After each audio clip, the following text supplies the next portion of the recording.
Assalamualaikum Kang Mas Agus Poleng. Waalaikumsalam warahmatullahi wabarakatuh. Sugeng dalu. Selamat malam Sugeng dalu. Sugeng dalu. Pepanggihan kemalih.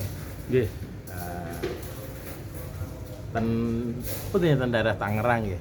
Wah, tinggal Mustika ketemu nang Tangerang ngobrol. Nggih. Berlanjut nggih. Mas Agus Poleng niku. Siap nggih. Pengen tahu dong atau bagi-bagi perjalanan dari penjenengan saking kampung terus nginjak tanah Tangerang sampai saiki tadi pengusaha bordir. Nah, pasti ada trik-triknya, rumus-rumusnya iso sukses napa mawon nggih. Monggo Mas. Nggih. Nah, monggo Nggih. dipun terangaken. Kula nuwun tentunipun. Assalamualaikum warahmatullahi wabarakatuh. Waalaikumsalam warahmatullahi wabarakatuh. Salam santun, damai, cinta dan kasih sayang. Salam hormat teman sahabat saudaraku dimanapun panjenengan berada. Mohon izin seluruh para pemuda dan sepuh-sepuh Bapak Ibu Kang Mas Bayu. Perjalanan saya menjadi tukang bordir awalnya dari tahun 89 itu 89 ya, 89 atau 88 lah sekitar tahun itu. Dari kampung mana itu? Saya ngamen. Ada. Nah, itu dulunya setelah lulus sekolah SMP ya, lulus sekolah SMP, MTSN, Madrasah Sanawiyah Negeri. Saya ngamen aja gitu. Nah, udah ngamen, akhirnya duit dari ngamen itu dikumpulin, Mas. Ngamen kayak di jalan-jalan itu? Iya. Duit yang dari ngamen itu dikumpulin. Pantesan ada bakatnya. Nah, saya tapi sambil ke pesantren itu. Ke pesantren juga, cuman nggak berdiam di pesantren. Saya udah di pesantren di Gondomanyu dan banyak belajar agama juga di tempat saya juga. Tapi saya SD MTS itu sudah ngajar Madrasah Sanawiyah, fikih, tajwid, tauhid itu udah ngajar. Udah ngajar. Udah. SMP MTS itu udah ngajar. Udah ngajarin anak-anak di daerah tempat saya itu. Udah punya pengaruh lah bahasanya gitu. Kemudian saya ngamen ngumpulin duit, kira-kira kurang duitnya itu mau buat ke Jakarta itu saya ditambahin duit dari Simbok itu jual cincin. Cincin Cincin mas dari emas, bapaknya cincin emas kayaknya. dari ibu, ya mungkin dari ibunya atau dari bapaknya nggak tahu, yang jelas cincin dijualin buat nambahin ke Jakarta. Saya berangkat ke Jakarta itu 4 orang, almarhum Mbah Tani, almarhum Mas Gunati, Mas Yanto, dan saya berempat. Naik kereta api Dari Jawa Timur. dari Jawa Timur, tepatnya di Desa Wonorejo, Kecamatan Kedunggelar, Kabupaten Ngawi, Jatim, Jawa Timur. Kemudian berangkat naik kereta api itu untul-untulan penuh banget zaman biyen, zaman Kayak dulu. kereta orang sama barang. Wah, Jadi pokoknya satu. untul-untulan. Turunnya di Gambir waktu itu. Udah turun di Gambir, kemudian ikut Mbak Ati sebentar, terus ikut Lek Warno, kemudian sama Lek Warno diantar Kak sama Mas Joko ke Cikupa, yaitu ikut Mas Haki. Ikut Mas Haki sebentar, di situ pas ada lowongan pabrik sepatu baru. Udah gitu ngelamar-lamar, pabriknya belum jadi, akhirnya ada namanya Mas Suparno, kontraktor situ, bantu masukin lamaran saya. Alhamdulillah saya masuk di PT Starwin Indonesia. Pertama itu bagian cutting, bagian pemotongan kulit. Bagian pemotongan kulit. Terus kalau shift malam itu gajinya gede, ada lemburnya banyak. Ya, malam lagi. Malam kalau pas shift malam. Terus saya minta malam terus supaya gajinya gede kan. Udah ada politik. Nah, setelah saya malam terus saja karena gajinya gede, saya minta malam terus.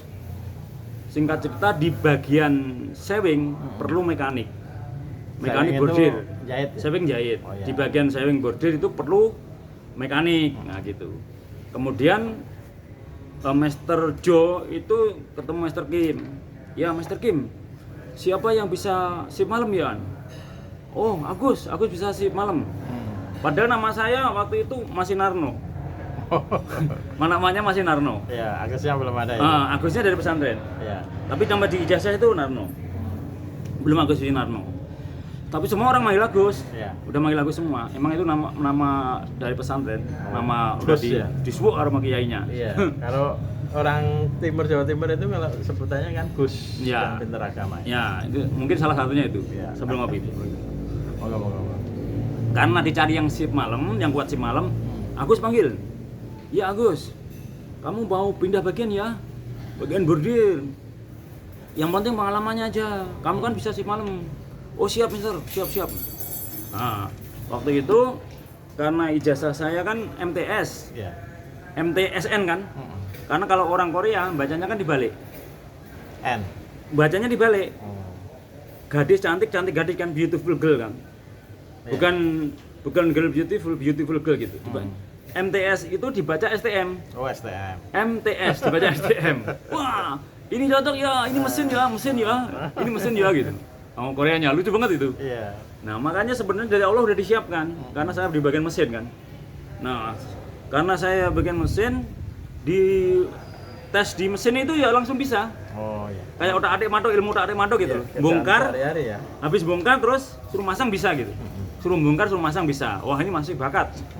Kemudian setelah bakat di bagian bordir ada order. Saya pindah ke bagian bordir. Nanti kalau bordir nggak ada order, saya pindah bagian sewing itu. Nah, di bagian bordir itu saya terus belajar di bagian bordir, terus saya pelajari semua. Alhamdulillah sampai saya di bagian bordir terus akhirnya dari mandor dari ketua naik tingkat ketua ya. Ketua itu terus naik lagi mandor, pengawas, asisten pengawas sampai pengawas. Nah, itu. Kemudian bagian bordir terus sama menguasai bordir dan bordir juga pindah-pindah. Sampai saya 2 tahun itu naik jabatan 4 kali waktu itu. Wah. Karena keahlian. Karena memang maunya Allah juga. Iya. Nah, gitu. Kemudian setelah saya bagian bordir itu singkat cerita mulai mungkin perusahaan mulai nyari tempat yang lebih luas atau gedein bordir. Saya ada peristiwa dulu di bordir itu. Saya sama anak buah saya itu cinta seneng merangkul anak buah gitu. Ternyata yang sependapat dengan saya hanya 25%. Yang 75% musuhi saya. Gimana caranya biar saya jatuh gitu. Iya. Jadi setiap kerja itu ada anak buah saya itu yang bawa tes pen itu ditajemin, Mas. Dilihat-liatin gitu. Suatu ketika sampai saya diperalat, waktu itu ada peristiwa gini gitu. Kisahnya begini. Anak buah saya namanya Esih itu kurang duitnya 200. Terus saya bilang, ya udah kalau kurang 200 nanti saya 50. Saya tombol 50, yang lain nanti ketuanya 50-50 sama mandornya. Tapi jangan libatin anak-anak, jangan libatin karyawan, hanya ketuanya aja gitu. Tapi saya salah juga itu, harusnya saya lapor ke staf. Iya. Atau lapor ke ke atasan ya, karena udah nggak usah, karena udah dibuka. Nggak bisa, kecuali bukanya di depan staf. Kalau bukanya di depan staf, orang boleh ngomong, ini bukanya udah di luar area. Ya udah kalau gitu tombokin. Ketua 50, mandor 50, saya 50 pas 100. Plus 200. Pas saya pulang dari shift 1, ternyata yang shift malam narikin anak buah, anak-anak tarikin gue ger. Iya. Wah, geger langsung pagi-pagi sidang. Saya di sidang mana? Ini gimana ini? Wah, dong. Mas aku narikin anak-anak. Oh, saya kumpulin. Saya kumpulin ternyata udah dibikin rencana di situ. Mau jatuhin saya. Terus singkat cerita, saya ternyata dia ada orang yang nggak seneng itu udah bikin tulisan. Mas aku sekarang banyak korupsi. Di rumahnya ada telepon, di kontrakannya ada telepon. Padahal telepon itu telepon mainan. Telepon udah nggak pakai, saya pasang di rumah buat pajangan. Berarti belum dicoba. Belum, disangkanya korupsi saya. Jarum diambil. Padahal jarum itu enggak, jarum yang baru saya simpan. Yang bekas-bekas saya suruh ngasah jarum itu. Nah, yang bisa dipakai, yang nggak bisa dipakai nggak apa-apa, nggak usah pakai. Disangkanya yang baru itu saya maling. Padahal barangnya masih utuh, catatannya ada. Akhirnya nggak kebukti, masih utuh. Singkat cerita. Terus dipojokin terus, singkat cerita saya udah nggak punya pikiran lagi. Saya dipojokin terus sampai ditantang segala macam. Akhirnya ya udah begini aja dah. Kalau kalian semua nggak bisa percaya saya, ya udah maafkan saya. Saya sujudi 3 kali itu waktu itu. Oh gitu ya. Maafkan saya semuanya. Tak sujudi 3 kali. Sebulan kemudian bagian bordir pindah ke BHD. Sebulan kemudian. Setelah bagian sebulan kemudian saya ditanya, Agus, iya bos, cari 10 orang yang sesuai dengan Agus mau ya. Nanti kita pindah di Bonen. Masa? Iya, pindah. Tapi Agus nggak dapat PHK. Agusnya nggak boleh keluar. Agusnya dapat uang ini aja, uang kebijaksanaan, bukan uang PHK. Ya udah nggak apa-apa bos. Akhirnya pindah ke Bonen. Nah makanya itu, jangan pernah bersimpuh di kaki orang kalau nggak kepepet. Tapi itu udah nggak kepepet, udah nggak bisa lagi. Karena saya udah mau ditantang juga, udah diruncing-runcingin juga itu tadi. Bawa senjata juga, bahkan ada yang bapak mau saya bunuh, pernah ada yang ngomong gitu. Iya itu, tapi saya kan nggak lawan, lawannya dengan lemah lembut. Dengan ya udah kalau saya minta maaf, saya minta maaf sujud 3 kali, ya sujud sama Allah, tapi kakinya saya bersimpuh di kaki dia lah, sujud sama Allah gitu. Allah nggak terima dong. Sebulan kemudian bagian itu pindah. 10 orang ikut saya di Bonen. Pindah di Bonen namanya Bintang Hari Dunia. Nah itu tahun 2000. Kemudian yang 10 orang ikut saya, sama saya latih segala macam. Pertama yang ngawalin Bonen, Bintang Hari Dunia. Yang sekitar kan ada 100 orang, yang sekitar 75 atau 80 orang ya, sekitar 90 orang lah. Yang 90 orang, 90% itu ada nangis itu. Wah, dalam hati saya syukurin gitu. Waktu itu kan saya belum tertata hati saya. Masih mau membalas ya. Masih merasain gitu.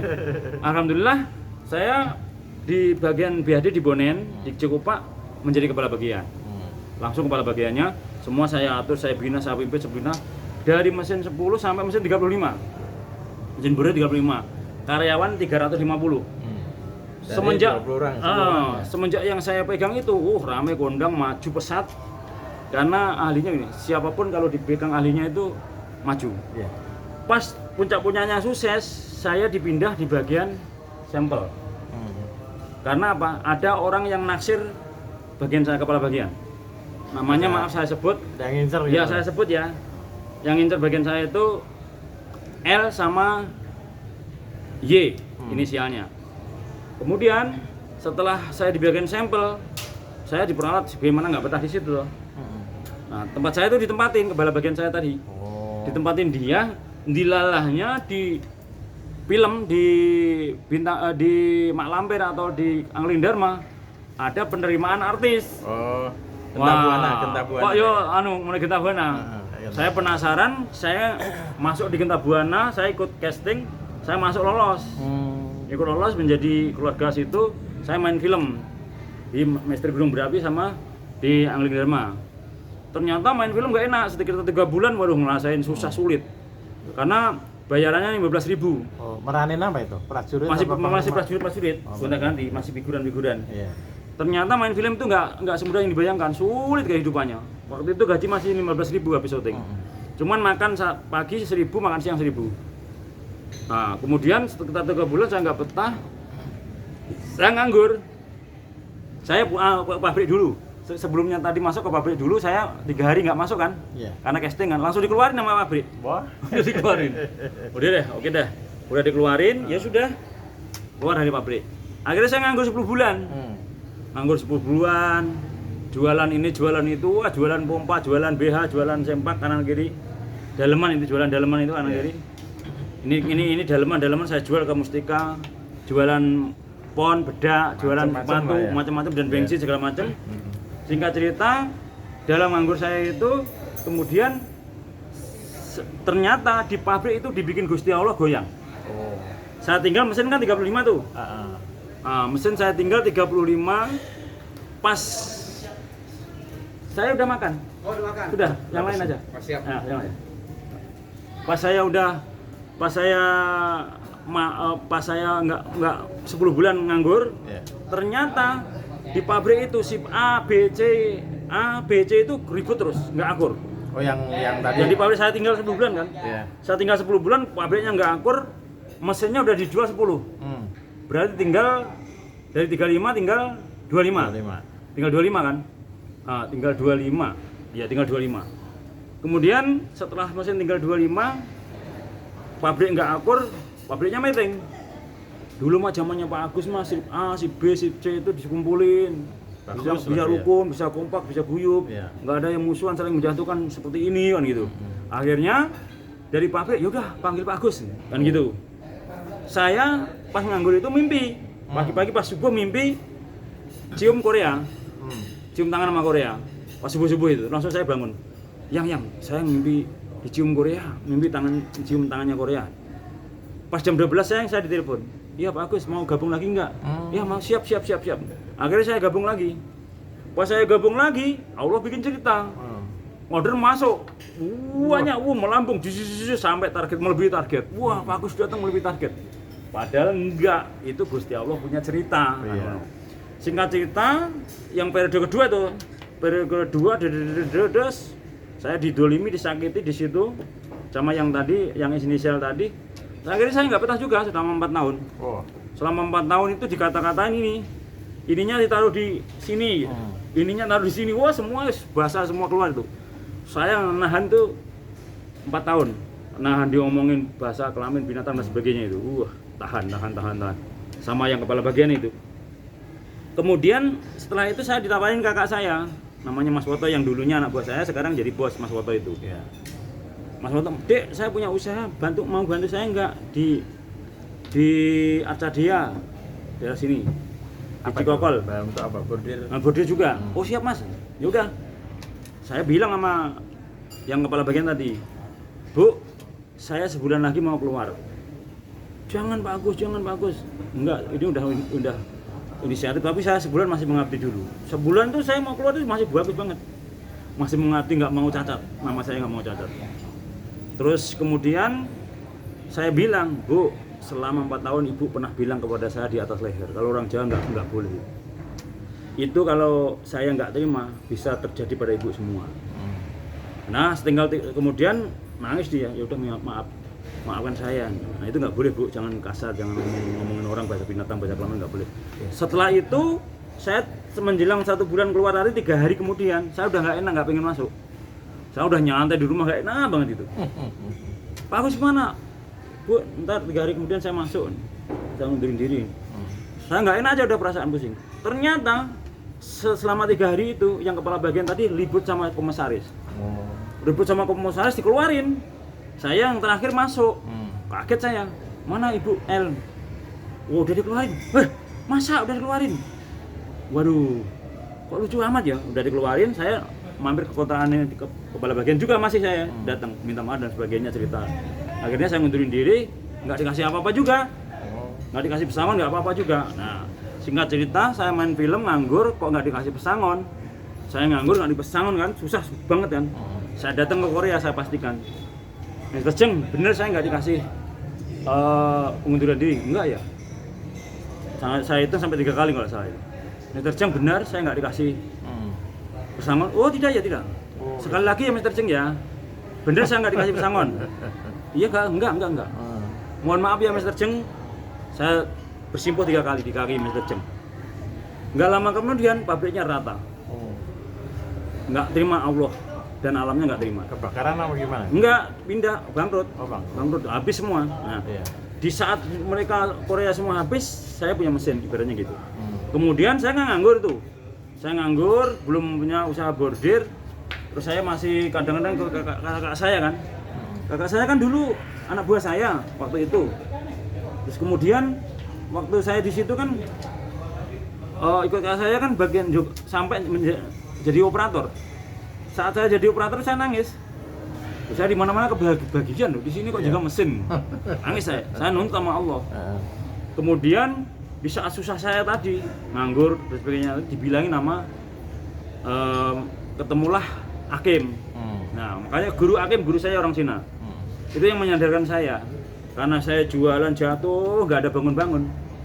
Kok Hakim langsung bilang ke saya. Tapi kok Hakim sebelumnya kan banyak saya tolong itu waktu itu. Ada peristiwa-peristiwa yang ada di situ. Kemudian Kak Hakim bilang begini, Mas Poleng, nanti sampean nggak berbakti karo Ibu. Lah kok ngerti? Lah usaha sampean nggak ada yang bangun, usaha sampean nggak ada yang maju. Orang yang berbakti sama Ibu, usahanya nggak mungkin jatuh. Wah, terus saya nuntut itu. Tiap habis dari Mas Woto itu saya habis asar itu nangis di kamar itu. Ya Allah, jadikan saya pengusaha. Saya mau ngapain Ibu saya? Katanya kau maha hebat, katanya kau maha segalanya, tinggal kembali jadi tak berontak bisa Allah. Nah, selama saya berdoa itu seminggu 2 minggu atau mungkin sebulan ya, itu Pak Haji Udin sama Mas Tanto yang punya bordir PT Jaha itu datang ke tempat saya dua-duanya. Datang, yang tukang bordir itu sama Pak Haji Udin tukang kompresi ngobrol. Terus dari mana Mas? Itu di pabrik bordir. Saya tak bordir ke tempat sampean ya. Wah, kita kan baru kenal Pak lewat Pak Agus. Nah itu. Mulai lewat Pak Agus itu kemudian saya berpikir, wah, Pak Haji Udin nanti kalau lewat saya dari sana 500 tak jual 700. Untung 200 perak. Ya udah besok tempat saya. Ya udah Pak Haji, saya ke tempat Haji Udin. Oke, dari Mas Tanto 500 saya jual 700, untung 200 perak. Bulan pertama untung sebulan 1 juta. Saya kirim ibu saya 1 juta. Juas Semuanya itu ya. Nah, langsung omset naik 10 juta. Kaget kita, bingung. Wah, udah gitu bulan kedua udah 2 juta saya kirim ibu. Juas. Omset naik 20 juta. Yang ketiga itu saya duluin. Kalau saya kirim 3 juta jadi 30 juta berarti benar. Saya kirim 3 juta, omset naik 26 juta. Oh, udah gitu, alhamdulillah ngalir sampai usaha jalan, alhamdulillah sampai pabriknya akhirnya kebakaran. Jahat. Udah punya karyawan, punya barang, tapi nggak punya mesin. Bingung kan? Waduh, gimana ini? Gimana? Wah, bingung lagi. Akhirnya minta mesin. Minta nuntut punya mesin. Alhamdulillah karena tadi di atas sajadah nangis minta mesin. Kasih. Singkat cerita karena mintanya sungguh-sungguh, Iya. Pak Haji Olid yang dekat Puri Bidara yang tingkat perumahan Puri Bidara ada rumah tingkat, masuk ke dalam itu ada rumah tingkat. Dengar saya nggak punya mesin. Saya kebakaran terus saya kerja sama orang namanya A inisialnya. Kerja sama orang itu punya saya nggak dijalanin Mas. Kan pabriknya kebakaran. Setelah kebakaran saya kerja sama dengan namanya A. Dia punya mesin, saya punya barang, punya tempat. Setelah 3 bulan punya saya nggak dijalanin. Nah gitu. Nah iya nakal kan berarti. Iya. Terus kalau karena punya saya nggak dijalanin saya tanya, Mas A, benar kamu mau mutusin hubungan dengan saya? Sampai 7 kali, benar sampai kamu mutusin hubungan dengan saya? Iya. Nggak rugi nggak? Enggak. Mau polisi, mau apa, mau tentara saya nggak takut. Walah. Ternyata dengan dia itu LSM. Oh iya. Dia punya LSM di belakangnya kok. Gitu amat waktu itu ngomongnya kayak gitu. Ngomongnya mau menteri apa itu. Ini mohon maaf ya. Itu berdasarkan omongan dia sombong gitu. Takutnya saya punya backingan dia nggak takut. Ternyata dia backingannya LSM gitu. Saya takutnya punya backingan gitu. Kemudian singkat cerita saya tahan 1 kali lagi Mas. 1 kali 24 jam kalau punya saya nggak dikeluarin, saya akan berhitungan. Sampai besok saya tunggu. Pas saya datang besok nggak dijalani saya mau ngamuk itu. Punya kamu keluar dari sini. Ini di tempat saya kan punya mesin. Iya mesin punya kamu, saya punya tempat. Mesin kamu keluarin. Tapi sebelumnya saya udah mimpi almarhum Mas Maji itu, saya terbang Mas Maji turun dek, kamu jangan tinggalkan tempat ini gitu. Saya terhati. Terus sama Mas Toto itu bukan hanya ini aja dek. Saya kan mimpi di Teluk Jarum. Bukan hanya ini aja yang nyakitin kamu. Kamu itu mau dihancurin genderuwo 60 kaki di pantai selatan udah saya atasi. Akhirnya singkat cerita mesin nggak dijalani, saya bingung nggak punya mesin loh. Punya karyawan nggak mesin, tolong teman-teman. Akhirnya saya sambil minta mesin. Ya Allah mohon mesin sampai nangis. Makanya kalau berdoa sampai nangis itu dikabulkan. Setelah saya berdoa sampai nangis, Pak Haji Olid denger, Mas, iya emang punya sampai nggak dijalani? Enggak. Ya udah jangan takut, Senin kita ke Jakarta. Senin diajak di Jakarta di DP-in mesin 30 juta. Wah. Mantap benar itu. Langsung punya mesin kan? Wah, alhamdulillah. Punya mesin 1 jalan ke Tenter. Ngadu sama Allah, ya Allah, 1 mesin kurang. Langsung untuk bantuan dari pemerintah tahun 2014. Udah begitu, jalan-jalanan, alhamdulillah singkat cerita sampai punya 6 mesin. Waktu itu ibu saya gaji tanggal 1 1 juta, tanggal 15 1 juta. Di luar uang bonus. Nah, di saat punya 6 mesinnya kosong kan? Bingung, aduh gimana ini? Gimana mesinnya 6 kosong? Kemudian dari 6 mesin kosong itu, saya dalam kebingungan saya dipanggil namanya Mama Wawan, orang Puri 1. Dipanggil, Mas kesini cepet. Saya penting banget buat karena sampean. Ada apa sih? Udah pokoknya kesini. Manggil itu kayak mau nyuruh kali. Saya datang, ada apaan? Saya kan punya mobil 3. Kalau dijual 1 buat ngamatin yang 2 gimana menurut sampean? Ya bagus. Cuman gitu doang. Iya. Saya minta nggak marah kalau nggak dari Mas Agus. Ternyata itu kata-kata itu ngajari saya. Di saat 6 mesin kosong jual 1 nyelamatin yang 5. Oh gitu. Setelah saya jual, ada globo bola dunia itu di depan saya. Set.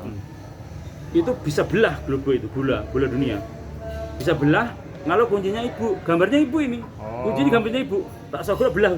Itu gambaran apa mimpi? Bayangan. Set. Oh ya. Tek, wah, belah. Ya udah, pas saya jual rugi 90 juta. Harganya 190